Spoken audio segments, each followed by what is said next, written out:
2 semaines au micro de France Inter. Aujourd'hui, celle qui emmène la liste de la France insoumise. Bonjour Manon Aubry. Bonjour. Et merci d'être au micro d'Inter. Question rituelle, celle du contexte international, je le rappelle, brossé à grands traits. Montée en puissance de mouvements protestataires, souverainistes, nationalistes dans le monde et en Europe, certains gouvernent. Ils sont, même s'ils discuteraient sans doute l'étiquette, marqués à droite ou très à droite, au sein de l'UE, de l'Union européenne, ils récusent des règles qui pouvaient jusque-là paraître intangibles. Matteo Salvini a renversé la table sur la question des migrants. Il dit vouloir le faire sur les questions budgétaires aussi. Alors, ce mouvement est profond. Avez-vous l'ambition, comment le dire, de le poursuivre, mais en l'orientant à gauche? Est-ce qu'on peut dire les choses comme ça? Je crois que le panorama que vous brossez dresse une Union européenne qui va globalement dans le mur si on continue tel que nous le faisons à l'heure actuelle, où on a des politiques libérales qui créent de la compétition de tous contre tous. Moi, j'ai appris dans les livres d'histoire que l'Union européenne devait être celle de la coopération, et en réalité, elle est devenue celle de la compétition en matière fiscale avec les paradis fiscaux européens, en matière sociale avec le statut du travailleur détaché, en matière économique avec les statuts de libre-échange. Et je crois qu'il faut prendre le contre-pied radical de cette orientation-là en posant de nouvelles règles pour la coopération européenne, précisément qui redonne les lettres de noblesse à la coopération, qui prend à bras-le-corps la transition écologique en plaçant la planification écologique et la règle aux frontières de l'Union européenne pour arrêter ce grand déménagement du monde. Voilà des exemples concrets de mesures qu'on peut prendre pour cesser cette compétition du tous contre tous qui est devenue l'Union européenne. Manon Aubry, si on est radical comme vous le dites, on fait plan A ou plan B? On rappelle à nos auditeurs, plan A, dans votre théorie, on renégocie les traités de l'Union européenne. Plan B, si on n'y arrive pas, on désobéit aux traités, voire on en sort. La radicalité, c'est quoi pour vous? Sortir? Frexit de gauche assumé? Non, c'est pas un Frexit, sinon on dirait Frexit, ce serait plus simple et on passerait pas autant de temps à essayer d'expliquer notre position. Je pense que c'est important de comprendre parce que les traités européens, ça paraît abstrait pour les gens. On ne sait même pas ce qu'on sait. On a voté non en 2005, c'est tout ce dont on se souvient, et d'ailleurs un vote qui n'a pas été respecté.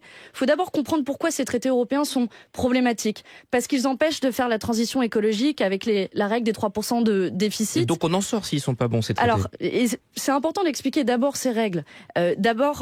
Donc, transition écologique, ils mettent en concurrence nos services publics qui se traduit par la libéralisation du rail, par exemple. Mais comment on en sort de ces traités, alors? Donc, c'est important de comprendre l'histoire de quelles règles posent problème, parce que notre position, elle n'est pas dogmatique, elle est purement pragmatique. Pour faire la transition écologique, pour faire l'harmonisation sociale et fiscale, pour protéger nos services publics et pour faire du protectionnisme solidaire, il faut rompre avec ces règles. Alors, comment on en sort? Donc, concrètement, on va voir la Commission européenne et les autres États européens et on liste les dispositions qui nous posent problème. Par exemple, l'austérité budgétaire qui a conduit à la fermeture de 100 000 lits ces 20 dernières années. Et on leur dit, nous, ces règles-là, on ne les applique pas. C'est ça qui crée du rapport de force. Donc ça, c'est de la désobéissance, c'est ça? Et dès le départ. Alors, c'est important, c'est une vision de l'Europe qu'on prenne dans un cadre où on arrive au pouvoir au niveau national. Mais c'est pas vraiment du domaine de la compétence des députés européens, on est d'accord? Bien sûr, et c'est important de ne pas mentir aux électeurs, mais ces élections européennes sont l'occasion de confronter nos visions de l'Europe. Ces visions de l'Europe que nous défendrons au Parlement européen avec nos alliés européens dans le cadre d'une coalition européenne. Mais rompre avec les traités, désobéir, on connaît un seul pays qui l'a fait finalement. Ça s'appelle l'article 50, et justement, donc, c'est sortir des traités. Et non, ça, c'est le Frexit. Vous savez, je vais vous donner plein d'exemples de règles qui ne sont pas respectées au niveau européen. Le déficit commercial qui est limité à maximum 6%, l'Allemagne fait 9%. La Hongrie, la Pologne, l'Autriche qui violent allègrement les droits de l'homme. La Hongrie sur la liberté d'information, sur la justice. Et on peut même mettre la France sur les 3%. Hein. On a eu 10 ans. La France sur les 3%. Sur les 10 dernières années, il y a eu une seule année où la règle des 3% a été respectée. Et vous voyez, on passe... Donc c'est pas vraiment un carcan. C'est un carcan.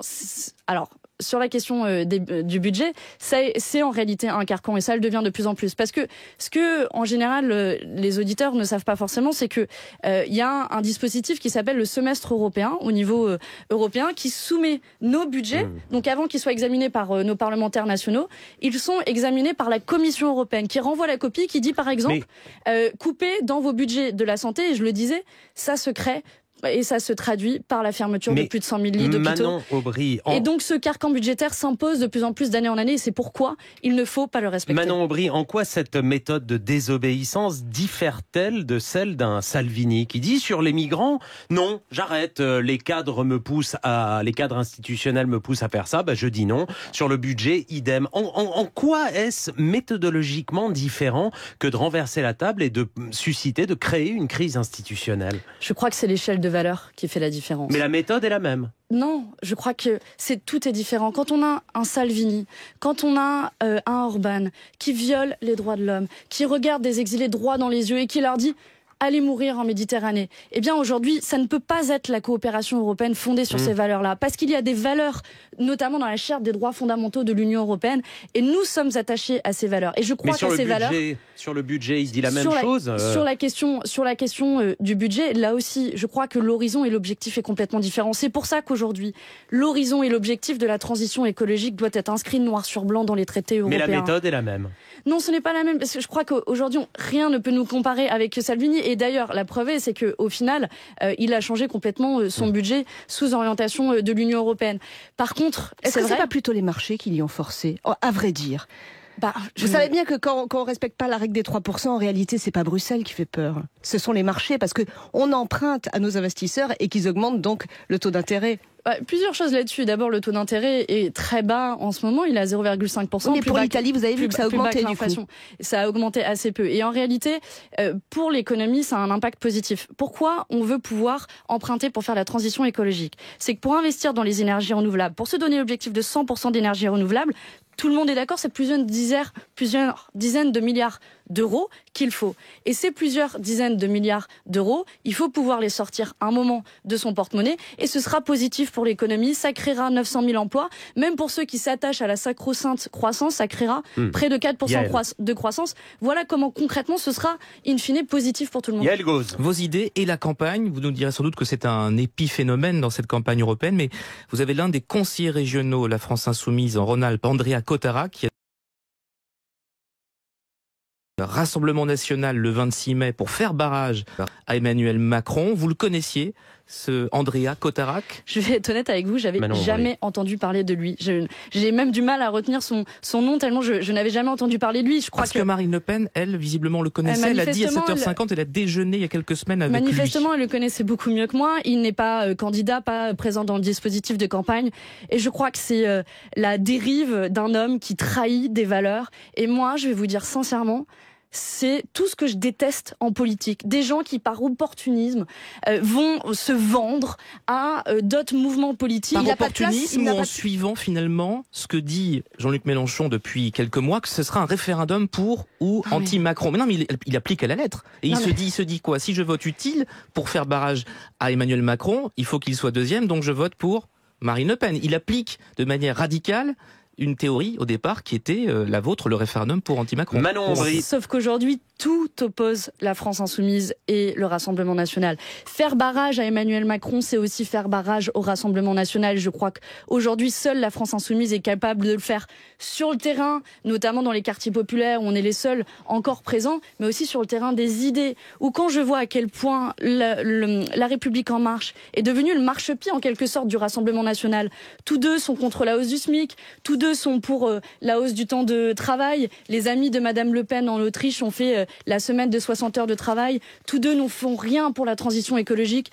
Tous deux sont contre l'égalité femmes-hommes et au niveau européen ont voté contre une résolution pour l'égalité femmes-hommes. Voilà, vous mettez un signe égal quasiment, un peu comme Jean-Luc Mélenchon 2017, deuxième tour, il ne donne pas de consigne de vote au deuxième tour de la présidentielle. Vous avez remarqué que je n'ai pas mis un signe égal. J'ai dit qu'aujourd'hui, la République En Marche est devenue un marchepied au Rassemblement National. Finalement, en voulant faire de cette élection un seul duo, on l'a vu avec, par exemple, hier soir, juste un débat entre tous les deux, comme si on rejouait le second tour de l'élection présidentielle, alors Emmanuel Macron pourra se poser encore plus comme soi-disant le seul rempart à l'extrême droite, alors qu'en réalité, ces politiques qui créent du désaveu nourrit en quelque sorte l'extrême droite. Et c'est pour ça qu'aujourd'hui, moi, je me bats aussi résolument contre l'extrême droite et contre la République en marche. Je ne veux une victoire ni de l'un ni de l'autre. Alexandra Ben Saïd. Manon Aubry, on revient au programme et à votre concept d'écologie populaire. Alors, pour vous, l'écologie, ça n'est pas compatible avec le marché. Vous dites qu'il n'y a pas de capitalisme vert.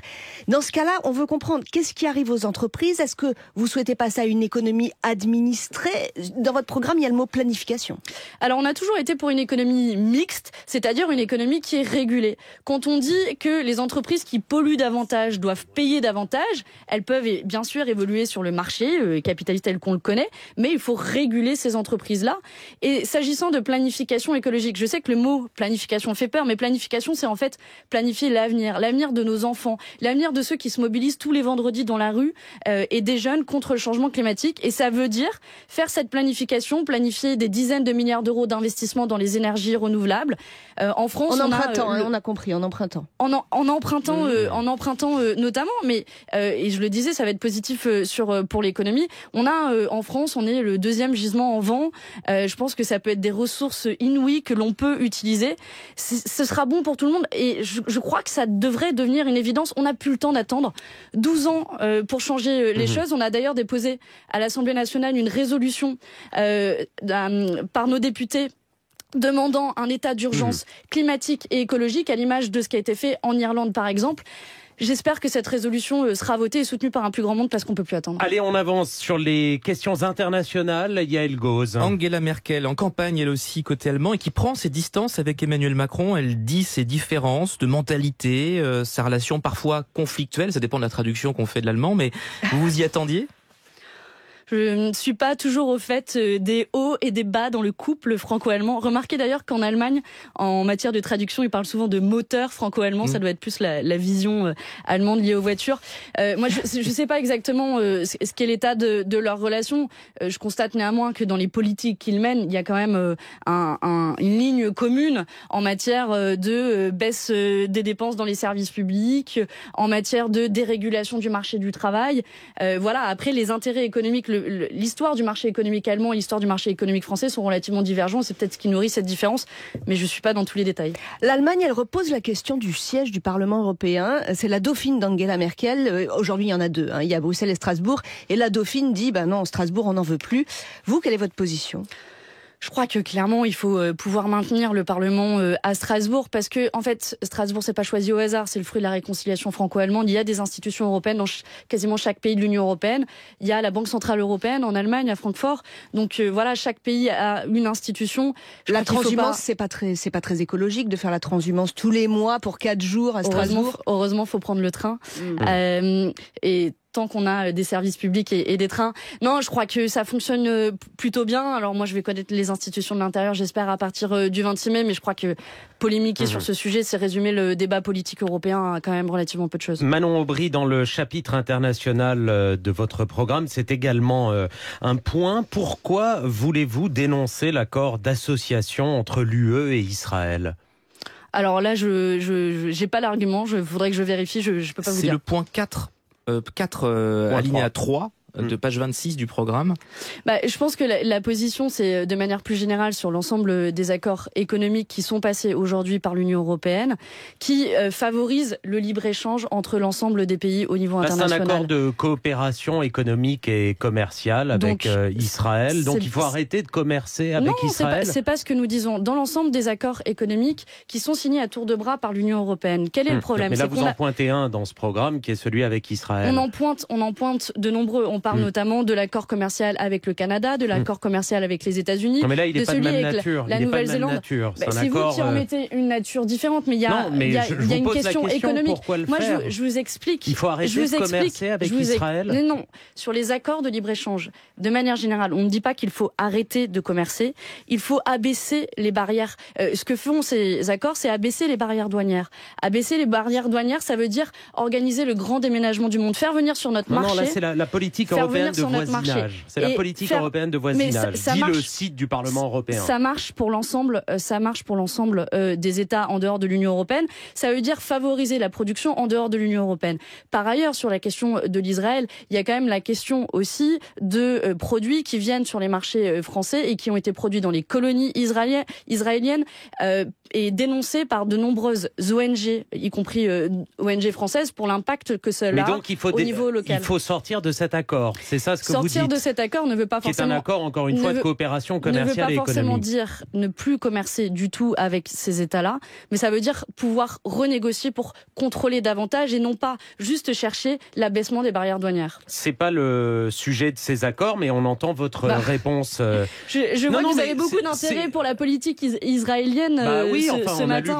On a lu votre programme avec intérêt. J'espère que vous avez lu toutes les propositions pour faire une taxe kilométrique aux frontières de l'Union européenne et abaisser les barrières douanières. C'est sur un chapitre sur l'État de Palestine que vous voulez reconnaître. Pour cesser de nourrir ce conflit israélo-palestinien, il faut faire en sorte qu'on arrête d'acheter des produits qui ont été élaborés Mais l'UE est également le principal bailleur de fonds de la Palestine. Donc, et c'est une bonne nouvelle. Oui, c'est une bonne nouvelle. Vous le dites. Pourquoi arrêter la coopération avec Israël? Est-ce qu'on peut pas faire les deux à la fois? Enfin, en tout cas, c'est ce qui se passe aujourd'hui. Mais justement, c'est une question. Il faut punir Israël. On ne dit pas qu'il faut punir Israël. Je comprends pas. Après, je vous invite à pas faire l'ensemble de l'entretien sur cette question-là. Mais pour en finir, on a des questions, elles sont importantes. Pour en finir, je pense véritablement que faire venir en France des produits qui ont été élaborés dans les colonies israéliennes et qui violent allègrement les droits de l'homme, comme des ONG l'ont dénoncé, alors oui, il faut pouvoir élever la voix. Yael Gauze. Quasiment 20% au premier tour de la présidentielle en 2017, c'était le score de Jean-Luc Mélenchon, sous les 10 aujourd'hui dans les sondages pour la semaine prochaine. Qu'est-ce qui s'est passé? Et aujourd'hui, où vous mettez le curseur pour dire à vos militants, vos électeurs, que tout est encore sous contrôle? Je crois que le point de comparaison, en réalité, c'est celui des législatives en juin 2017, parce que l'offre électorale était similaire. Il n'y avait pas autant d'offres à la présidentielle. Ça vous arrange de prendre un référent plus bas? Alors, c'est l'élection la plus récente et l'offre électorale était similaire et le résultat était autour de 11%. Mais après, je crois que véritablement, pour répondre sur le fond de votre question, l'enjeu, c'est de la mobilisation. L'enjeu, c'est de savoir combien de gens vont aller voter le 26 mai, parce que la plupart d'entre eux, pour le moment, n'ont pas prévu d'aller voter. Et moi, je veux dire à tous ces gens-là que, en fait, l'Union européenne est présente dans notre quotidien. Le matin, quand on se lève, les céréales que les gens sont peut-être en train de manger en ce moment, quand elles ont été produites avec du glyphosate, c'est une autorisation de l'Union européenne. Quand on va prendre les transports, s'ils ont été libéralisés et qu'il n'y a pas et que des gares ou des lignes de train ont été fermées, là aussi, c'est une autorisation de l'Union européenne. Alors, puisque l'Union européenne est présente dans notre quotidien, je pense qu'il faut en reprendre le contrôle. Un mot, Alexandra, puis on file au standard. Alors, justement, reprendre le contrôle. On a Donald Trump qui vient d'exclure Huawei du secteur des télécoms aux États-Unis par décret. L'Europe n'est pas du tout sur cette position. Est-ce que l'Europe a tort? Est-ce que Trump a raison? Ça dépend des raisons pour lesquelles Huawei a été exclu aux États-Unis. Je pense que ça démontre... C'est parce qu'il se méfie de ce que Pékin pourrait demander à cette entreprise. Sur une technologie aussi sensible que la 5G. Je pense que ça démontre surtout la capacité d'un État, quand il le faut, et je pense que les raisons sont discutables en l'État, pour répondre sur le fond de votre question, à réguler les entreprises multinationales. Et je souhaite que, quitte à réguler des entreprises multinationales, moi, la première question que j'ai envie de leur poser, c'est pourquoi elles ne payent pas leur juste part d'impôts. Pourquoi aujourd'hui il existe des paradis fiscaux en Europe comme l'Irlande et le Luxembourg et que rien n'est fait et qu'on continue à piller nos poches. Mais sur Huawei, c'est bien que Huawei soit sur la 5G en Europe ou pas? Je pense que continuer les avancées technologiques, c'est pas forcément une mauvaise chose et que l'enjeu de régulation des entreprises porte davantage sur le fait qu'elles payent leur juste part d'impôts ou non. Allez, on file au standard, il est 8h40 et je salue Jean-Paul. Bienvenue sur Inter, bonjour. Bonjour France Inter, bonjour Madame Aubry. Alors pardonnez-moi, vous savez, moi je ne suis qu'un primaire, mais je n'arrive pas à voir, j'entendais Monsieur Dupont-Aignan hier, Madame Le Pen à 8h moins 10, vous maintenant, qu'est-ce qui vous différencie d'eux? Je n'arrive pas à comprendre. C'est touffu, on ne comprend absolument pas. Où est votre marqueur de gauche? Point d'interrogation, je ne le vois pas, Madame Le Pen. Vous comprenez pas, Jean-Paul, ça vous saute pas aux yeux ou aux oreilles? Ah, ça me saute à rien du tout, ni aux yeux ni aux oreilles. Bon, écoutez, voilà. Merci pour cette question. Je précise quand même, entre parenthèses, que vous avez une très belle voix de radio. Manon Aubry vous répond. Ouais, je crois que là, vous témoigner des conséquences des rapprochements qui ont pu être faits par certains médias entre le Rassemblement national et la France insoumise. Je vais vous répondre sur le fond. Tout nous différencie, tout. Quand eux sont pour rejeter à la mer les migrants et ne pas accueillir des bateaux en détresse, nous sommes pour accueillir ces bateaux en détresse. Quand ils sont contre l'égalité femmes-hommes et le congé parental, nous sommes pour. Quand ils sont contre la hausse du SMIC, nous sommes pour. Quand ils sont pour les institutions de la 5e République, nous sommes contre cette 5e République et pour passer à une 6e République. La liste est longue. Et je vais vous dire au-delà de ça. Il y a eu du trouble, Manon Aubry, il y a eu du trouble. L'épisode des Gilets jaunes, François Ruffin citant et se référant à Étienne Chouard sur le RIC. Pardon, mais c'est des faits de campagne aussi. Je suis en colère. J'ai grandi dans le Var. J'ai grandi à Fréjus. Mon engagement est né contre le Rassemblement national. À l'époque, le Front national, extrêmement présent dans le Var. Je pense que le jeu qui consiste à rapprocher le Front national, le Rassemblement national et la France insoumise est extrêmement dangereux pour la démocratie. Parce qu'aujourd'hui, tout nous oppose. Vous sur êtes le dans fond, un va-et-vient permanent. Parfois vous êtes dans le gauche-droite, parfois dans le peuple élite. Nous sommes un rempart aujourd'hui à l'extrême droite sur le terrain. C'est insultant ce que vous faites. Je dis pas vous personnellement, mais c'est insultant pour les militants qui se battent pied à pied sur le terrain, partout en France, y compris dans les quartiers où plus personne ne fait de la politique et qui, eux, vous le savez très bien, si vous êtes un observateur avisé de la vie politique, qui véritablement se battent contre l'extrême droite. Oui, mais je veux le dire haut et fort parce qu'on nous pose beaucoup trop souvent la question. Il y a parfois un discours peuple-élite et parfois un discours gauche-droite. Il y a cette oscillation permanente. Qu'est-ce que veut dire le discours gauche-droite ? Moi, je préfère parler sur le... Moi, je suis profondément de gauche et j'ai pas de problème à le dire. Mais moi, je préfère parler sur le terrain des idées. Et vous savez pertinemment qu'aujourd'hui, sur le terrain des idées, sur le terrain des méthodes politiques, sur le terrain de ce qu'on fait, absolument tout nous oppose. Je vous ai donné une liste de questions. Je vais vous en donner une dernière, la transition écologique. Nous plaçons la planification écologique et la transition écologique au-dessus de toutes les valeurs. Eux n'ont que faire de l'avenir de nos enfants et de notre planète. Je crois qu'une fois pour toutes, ce matin, ce sera très clair. Au standard, Olivier, bonjour. Bonjour, merci de prendre ma question et merci à vous pour la qualité de vos émissions. Madame Aubry, je vous ai entendu il y a quelques minutes vous inquiéter du taux d'abstention. Que pensez-vous de la responsabilité absolument colossale de la France insoumise à l'occasion des dernières élections présidentielles, puisque les chiffres l'ont prouvé, s'il y avait eu une vraie alliance entre M. Hamon et M. Mélenchon, ce n'est en aucun cas Marine Le Pen qui était au deuxième tour. Donc ne pensez-vous pas que parmi tous les partis qui nous ont tous déçus depuis maintenant des dizaines d'années, le dernier sur lequel reposaient d'énormes espoirs, c'était bien la France insoumise, et que finalement aujourd'hui la déception se traduit par effectivement cette abstention contre laquelle je pense que vous ne pourrez plus rien. Merci Olivier pour cette question. Manon Aubry vous répond. Avec des si, on met Paris en bouteille, donc je sais pas ce que cela aurait donné en 2017, mais moi, je vais vous répondre franchement, je pense qu'il faut reconstruire et reposer les graines de la gauche. Peut-être que la gauche était en jachère et qu'il faut en reposer les graines, et que la volonté de la France insoumise, en tout cas pour cette élection européenne, est d'avoir un rassemblement assez large. On a Emmanuel Morel qui vient du Parti socialiste, on a des gens qui viennent du Parti communiste comme Farida Amrani, Sergio Coronado qui vient d'Europe Écologie Les Verts, moi qui n'ai jamais fait de politique avant et qui vient du milieu associatif, et je crois que c'est aussi peut-être la preuve que la politique n'est pas réservée qu'à des professionnels et qu'on peut la reconstruire ensemble. C'est la tentative modeste. Après le 26 mai, vous vous reparlez tous après le 26 mai, comme l'a dit Yann Brossa à ce micro lundi. Tous ceux sur une rupture avec notamment ces règles européennes là pour reconstruire la coopération européenne. Alors oui, maintenant il faut être cohérent. Si le PCF dit PCF is back et l'objectif c'est juste de mettre le logo du PCF, ça ne suffira pas, mais peut-être que je sais pas, on créera le Front populaire de demain. En tout cas, moi j'y suis plutôt favorable avec tous ceux avec lesquels on est d'accord. Mais pour cela, d'abord, il faut donner un maximum de force et de mobilisation pour ces élections européennes du 26 mai pour ne pas reconstruire sur absolument rien. Merci.